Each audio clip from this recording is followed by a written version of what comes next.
Hello friends, welcome to my channel study for you. So guys, जैसा कि आज जो आपका आरआरबी जेई का 16 दिसंबर के फर्स्ट शिफ्ट का एग्ज़ाम हो गया है दोस्तों, जिसका जो है मैं आपको बिल्कुल 100% एक्यूरेट आंसर के साथ जो है इस वीडियो में बताऊँगा।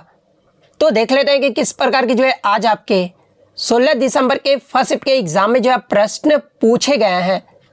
उससे पहले एक बात और दोस्तों, कि जिन्होंने भी अगर चैनल को सब्सक्राइब नहीं किया है तो रेलवे एग्ज़ाम से रिलेटेड पल पल की अपडेट के लिए जो है चैनल को सब्सक्राइब ज़रूर कर दीजिएगा। और बगल में ही आपको एक बेल आइकन यानी घंटी का निशान भी दिख रहा होगा, तो आप उसे भी जो है ज़रूर प्रेस कर दीजिएगा। तो चलिए वीडियो को स्टार्ट करते हैं। तो आपका पहला क्वेश्चन आया था कि which commission is related to fundamental rights, यानी मौलिक अधिकार से संबंधित इनमें से कौन सा आयोग है। तो देखिए, मौलिक अधिकारों से संबंधित जो आपका आयोग है ना, ये आपके स्वर्ण सिंह कमेटी है। तो स्वर्ण सिंह कमेटी आपका करेक्ट आंसर होगा। इसके अलावा एग्जाम में यहाँ से एक प्रश्न पूछा जाता है कि भारतीय संविधान सभा की मौलिक अधिकार उप समिति का जो नेतृत्व है ना, यानी इस समिति के जो अध्यक्ष हैं, ये किसने किया था। तो देखिए, भारतीय संविधान सभा के मौलिक अधिकार उप समिति का जो नेतृत्व है ना, ये आपके जेबी कृपलानी के द्वारा जो वो किया गया था। और इस समिति में जो है आपके टोटल जो है ये आपके 12 सदस्य थे। इसके अलावा एग्जाम में अगर पूछा जाए कि संविधान सभा के मौलिक अधिकारों से जुड़ी सलाहकार समिति के अध्यक्ष कौन थे, तो देखिए इसके जुड़ी जो सलाहकार समिति के जो अध्यक्ष थे ना, ये आपके सरदार वल्लभ भाई पटेल थे। और सरदार वल्लभ भाई पटेल को ही जो है ये भारत में मौलिक अधिकारों का जनक भी जो वो माना जाता है। और मौलिक अधिकार का जो विचार है ना, ये आपका अमेरिका के संविधान से जो वो लिया गया है। और मौलिक अधिकार का जो वर्णन है ये आपका भाग 3 और किस अनुच्छेद से किस अनुच्छेद तक किया गया है, तो ये आपका अनुच्छेद 12 से 35 तक जो है मौलिक अधिकारों का वर्णन जो वो किया गया है। और भाग 3 को ही जो है ये आपका मैग्ना कार्टा का संज्ञा भी जो वो दिया गया है। इसके अलावा मैं आपको बता दूं कि संविधान सभा के मौलिक अधिकार जो है ये आपके अल्पसंख्यक और जनजातीय और बहिष्कृत क्षेत्रों से जुड़ी सलाहकार समिति में जो है आपकी 5 उप समितियां थी। और इनमें अगर कुछ समितियों के अध्यक्ष के बारे में पूछा जाता है, जैसे कि अल्पसंख्यक पर उप समिति के जो अध्यक्ष थे ना, ये कौन थे, तो ये आपके HC मुखर्जी थे। तो ये सारे फैक्ट जो आपको ध्यान में रखना है। नेक्स्ट क्वेश्चन आपका बता था कि financial commission is from which article, यानी वित्त आयोग का जो उल्लेख है ना, ये किस अनुच्छेद में जो वो मिलता है। तो देखिए, अगर वित्त आयोग की बात कर ले तो देखिए इनका जो गठन है ना, ये भारतीय संविधान के अनुच्छेद 280 के तहत जो है ये आपका राष्ट्रपति के द्वारा जो वो किया जाता है। और इनका जो मुख्य उद्देश्य होता है ना, ये आपके संघ और राज्यों के बीच तथा राज्यों के बीच जो है कर राजस्व के वितरण पर अपनी सिफारिश देना जो है ये आपका वित्त आयोग का जो ये मुख्य उद्देश्य होता है। तो आर्टिकल आपसे पूछा गया था, तो अनुच्छेद 280 आपका करेक्ट आंसर होगा।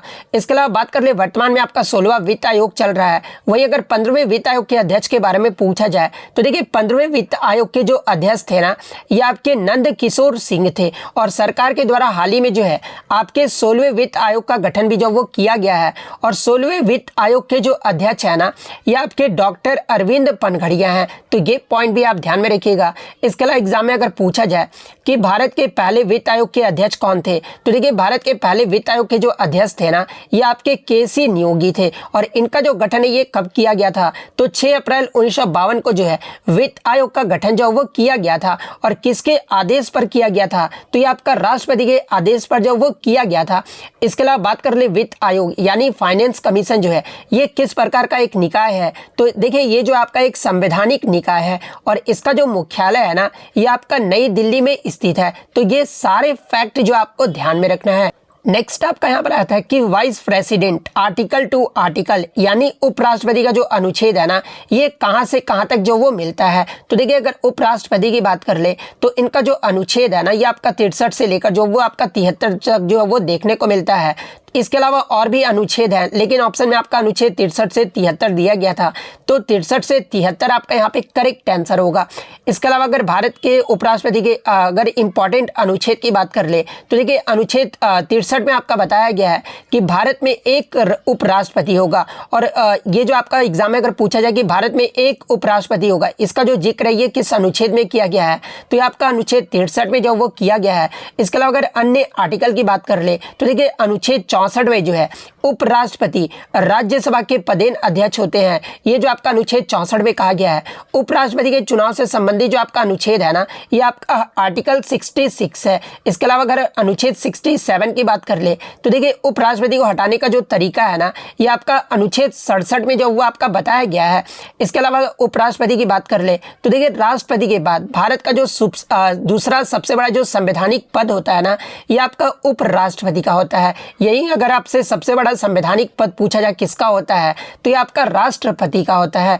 वही अगर उपराष्ट्रपति की शपथ ये जो है कौन दिलाते हैं तो देखिए उपराष्ट्रपति की जो शपथ है ना, ये भारत के राष्ट्रपति के द्वारा जो वो दिलाया जाता है। और उपराष्ट्रपति का चुनाव ये जो है कैसे होता है तो देखिए उपराष्ट्रपति का जो चुनाव है ना, ये आपका संसद के दोनों सदनों के सदस्यों से मिलकर बने निर्वाचक मंडल के सदस्य जो है ये आपके उपराष्ट्रपति का चुनाव जो वो करते हैं। तो ये इसके अलावा उपराष्ट्रपति के पद पर नियुक्ति के लिए उम्मीदवार का जो आयु है ये कितना होना चाहिए तो देखिए उपराष्ट्रपति के पद पर नियुक्त होने के लिए जो है सबसे पहले तो आपको भारत का नागरिक होना चाहिए, उसके बाद आपको 35 वर्ष से अधिक होना चाहिए, तभी जो आप उपराष्ट्रपति के पद पर जो है वो आप जो है वो बन सकते हैं। तो ये सारे फैक्ट जो आपको ध्यान में रखना है, क्योंकि यहाँ से एग्जाम में प्रश्न पूछा जाता है कि उपराष्ट्रपति बनने के लिए न्यूनतम उम्र कितनी होनी चाहिए, तो ये आपका 35 वर्ष होना चाहिए। नेक्स्ट क्वेश्चन आपका आ रहा था कि ताज महोत्सव किस राज्य में मनाया जाता है। तो देखिए अगर ताज महोत्सव की बात कर ले तो ये जो आपका उत्तर प्रदेश के आगरा शहर में जो वो मनाया जाता है, तो उत्तर प्रदेश आपका करेक्ट आंसर होगा।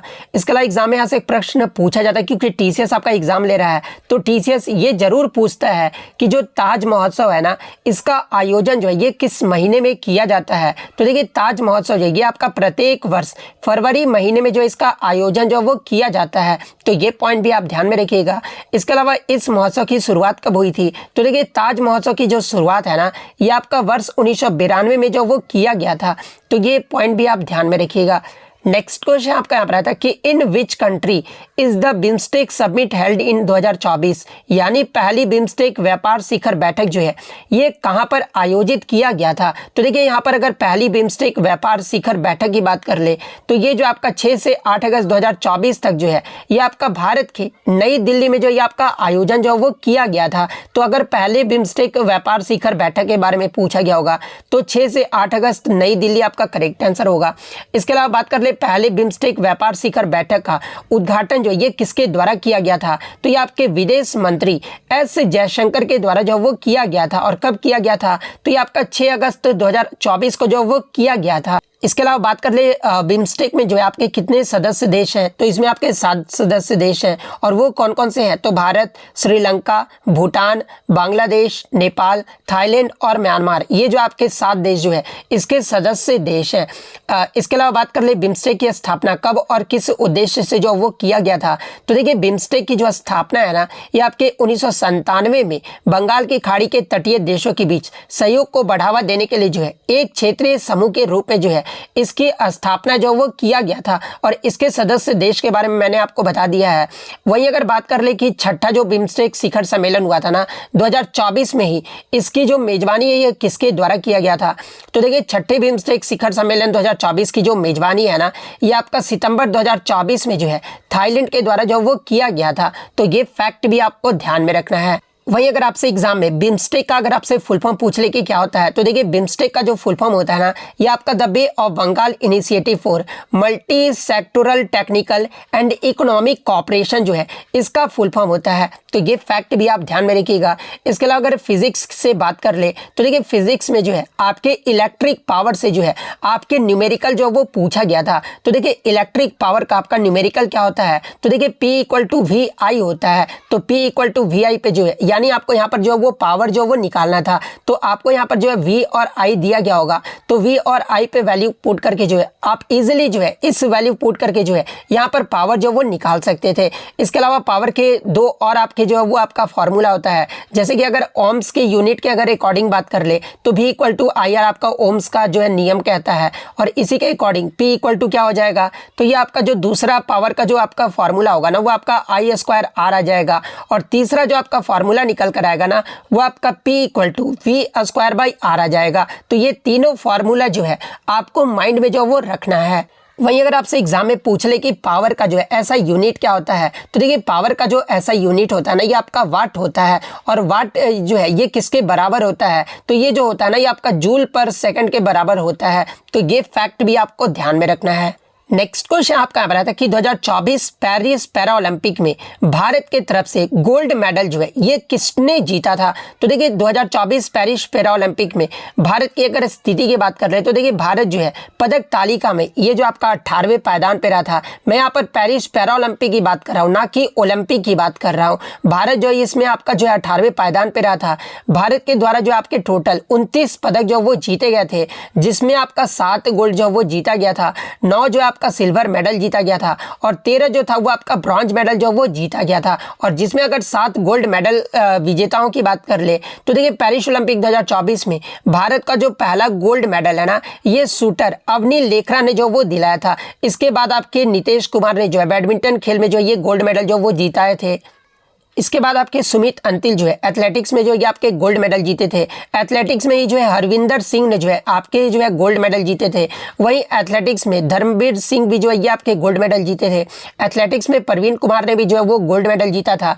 एथलेटिक्स में आपके नवदीप सिंह भी जो है ये आपके जो है गोल्ड मेडल जो वो जीते थे। तो ये 7 जो है आपके पेरिस पैरा ओलंपिक 2024 में भारत की तरफ से जो वो 7 गोल्ड मेडल जो वो जीता गया था। इन 7 का नाम आपको ध्यान में रखना है। तो ऑप्शन में जो आपका अवनी लेखरा जो वो दिया गया था, तो अवनी लेखरा आपका यहाँ पे करेक्ट आंसर होगा। एक क्वेश्चन जो आपका इकोनॉमिक्स से आया था कि मुद्रास्फीति का जो है क्या कार्य होता है। तो देखिए मुद्रास्फीति की बात कर ले तो इसका जो मतलब होता है ना, ये आपके वस्तुओं और सेवाओं की कीमतों में व्यापक वृद्धि होना, ये जो आपका मुद्रास्फीति का मतलब होता है। और मुद्रास्फीति के अगर कुछ कार्यों की अगर मैं बात कर लूँ तो देखिए मुद्रास्फीति से मुद्रा की कीमत जो ये आपका कम होती है, यानी आपका जैसा आज जो है पैसा है ना उतना नहीं खरीद सकते हैं जितना पहले जो आप खरीद सकते थे। तो ये तो आपका एक मुद्रास्फीति का जो है एक कार्य हो गया। तो अगर ये ऑप्शन में दिया गया था तो ये आपका करेक्ट आंसर होगा। इसके अलावा अगर अन्य कार्य की बात कर ले तो देखिए मुद्रास्फीति से अर्थव्यवस्था के सभी पहलुओं पर जो है ये आपका असर पड़ता है, जैसे कि उपभोक्ता खर्च में, व्यापार निवेश में, रोजगार दर्रे में, सरकारी कार्यक्रम में, कर नीतियां और ब्याज दर्रे में जो है ये आपके मुद्रास्फीति से अर्थव्यवस्था का जो कार्य है वो करता है। तो अगर ये ऑप्शन दिया गया था तो ये वाला आपका यहाँ पे करेक्ट आंसर होगा। इसके अलावा मुद्रास्फीति से निवेश रिटर्न का मूल्य कम भी जो है ये आपका हो सकता है। मुद्रास्फीति से उत्पादक और उद्यमी वर्ग को जो ये आपका फायदा होता है, और ऐसा इसलिए होता है ना क्योंकि उत्पादक जिन वस्तुओं का उत्पादन करते हैं उनकी कीमतें जो वो आपका बढ़ती है, और मजदूरी में भी वृद्धि कीमतों की तुलना से जो है ये आपका जो वो कम होता है। इसलिए आपका मुद्रास्फीति में उत्पादक और उद्यमी वर्गों को जो है ये आपका फायदा होता है। और देखिए मुद्रास्फीति की दर का जो मतलब होता है ना कि कीमतें कितनी तेजी से बढ़ती है, यह दर किसी भी निश्चित समय अवधि में कीमतों में प्रतिशत वृद्धि या फिर कमी होती है। यह अवधि अक्सर 1 महीने या फिर 1 वर्ष में जो ये आपका होता है। तो ये सारे फैक्ट जो आपको ध्यान में रखना है। और देखिए वहीं अगर मैथ्स की बात कर रहे हैं तो मैथ्स में जो है आपके इसी फॉर्मूले पे जो आपका 3 क्वेश्चन जो वो आपका पूछा गया था आज, जैसे कि a + b + c का होल स्क्वायर से जो है आपका 3 प्रश्न जो है वो मैथ से देखने को मिला था। तो देखिए a + b + c का होल स्क्वायर का फॉर्मूला क्या होता है, तो देखिए a² + b² + c² + 2ab + bc + ca, ये जो आपका ये फॉर्मूला होता है। तो इस फॉर्मूले पे वैल्यू पुट करके जो है आप इसका जो इजिली जो वो सॉल्यूशन जो वो निकाल सकते थे। नेक्स्ट क्वेश्चन आपका बता था कि who released the SDG report of 2024, यानी आपका 2024 का जो आपका सतत विकास लक्ष्य है ना, यानी आपका जो सस्टेनेबल डेवलपमेंट जो ग्रोथ था, इसका जो रिपोर्ट है ना ये किसके द्वारा जो वो जारी किया गया था। तो देखिए 2024 का जो आपका सतत विकास लक्ष्य है ना, ये संयुक्त राष्ट्र के आर्थिक और सामाजिक मामलों के विभाग यानी डेशा के द्वारा जो है यार ये जो रिपोर्ट है ना ये आपका 27 जून 2024 को जो है इसे जो वो रिलीज किया गया था। तो डेशा आपका यहाँ पे करेक्ट आंसर होगा। वहीं अगर एग्जाम में आपसे डेशा का फुल फॉर्म पूछ ले तो अगर हिंदी में बात कर ले तो आर्थिक और सामाजिक मामलों के विभाग, ये जो इसका फुल फॉर्म होता है। वहीं अगर इंग्लिश में बात कर ले तो department of economic and social affairs, ये जो इसका फुल फॉर्म होता है। वहीं अगर आपसे एग्जाम में ये पूछ ले कि 2024 में आपका जो एसडीजी रिपोर्ट है ना भारत में, ये जो है किसके द्वारा जो वो जारी किया गया था। तो देखिए 2024 में आपका जो सतत विकास लक्ष्य है ना 2024 में भारत में, ये जो आपका नीति आयोग के द्वारा जो वो आपका जारी किया गया था। तो अगर ये प्रश्न पूछा गया था तो नीति आयोग फिर आपका यहाँ पे करेक्ट आंसर होगा।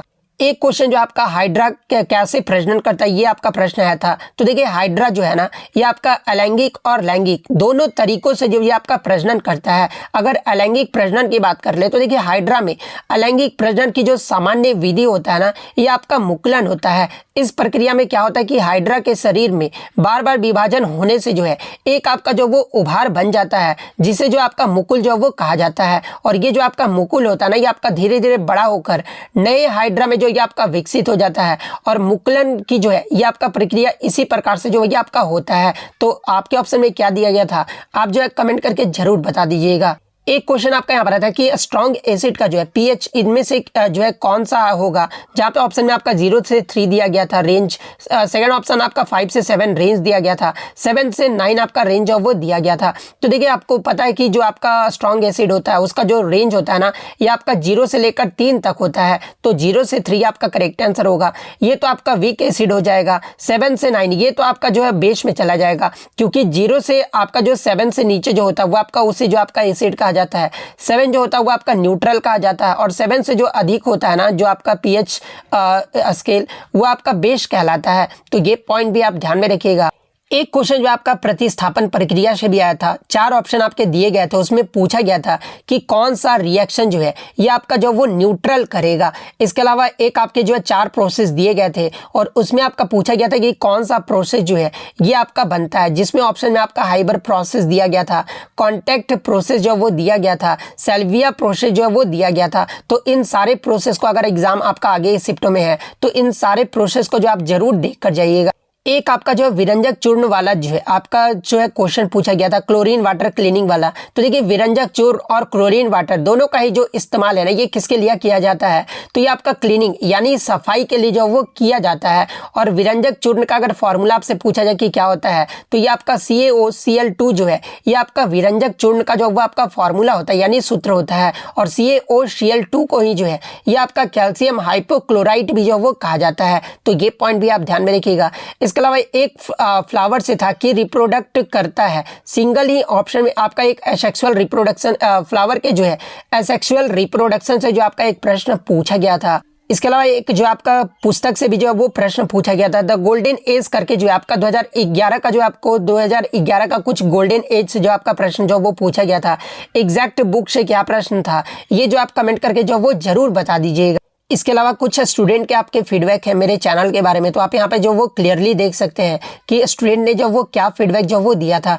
साइंस का एक क्वेश्चन था आपका केमिस्ट्री से कि what colour will come in oxidation of silver and copper, यानी आपका जब ऑक्सीडेशन किया जाता है सिल्वर और कॉपर का, तो आपका जो वो कौन सा कलर जो वो देता है, यानी चांदी और तांबे पर बनने वाली कोटिंग का जो रंग है ना, ये कैसा होता है। तो देखिए चांदी और तांबे पर बनने वाली कोटिंग का जो रंग होता है ना, ये आपका जो है चांदी पर काले रंग की परत जो वो पड़ जाती है और तांबे पर जो ये आपका हरे रंग की परत जो वो पड़ जाती है। तो हरे रंग और ब्लैक रंग यानी ब्लैक कलर, हरे रंग और काला रंग जो है आपका यहाँ पे करेक्ट आंसर होगा।